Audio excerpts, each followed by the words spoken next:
Hey good morning everyone, welcome back to my YouTube channel. आज मैं आप सबके सामने इंटीजर्स चैप्टर से ही नेक्स्ट टॉपिक लेकर आई हूँ, जिसमें आज हम पढ़ने वाले हैं एसोसिएटिव प्रॉपर्टी। अब एसोसिएटिव प्रॉपर्टी क्या होती है?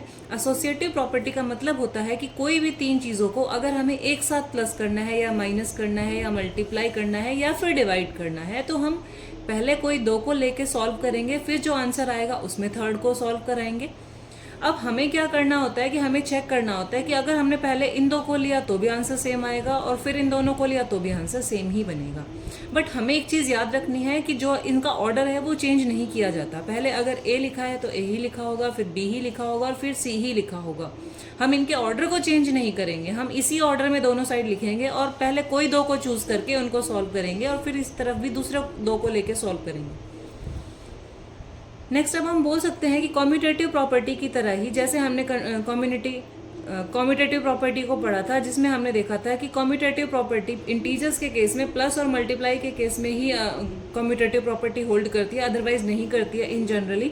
तो अब हम देखेंगे इसमें भी ऐसा ही होता है। एसोसिएटिविटी भी हम एडिशन और मल्टीप्लिकेशन के केस में ही हम चेक कर पाते हैं कि वो हमेशा होल्ड करेगी, जनरली होल्ड करेगी। बट अगर हम देखेंगे सब्ट्रैक्शन और डिवीजन के केस में तो ऐसा नहीं होता है।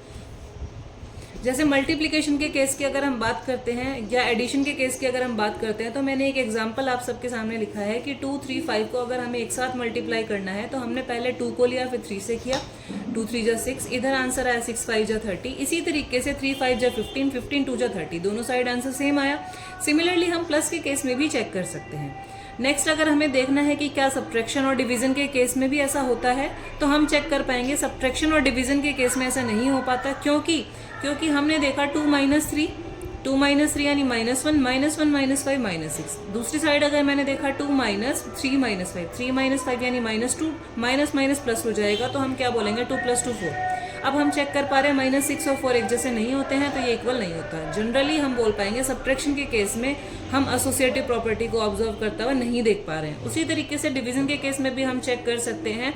अब मैं आप सबसे बोलूंगी कि आप कुछ और एग्जाम्पल्स के बारे में सोचिए और उसके बारे में मुझे कमेंट कीजिए। Thank you for watching this video. Stay tuned for next property.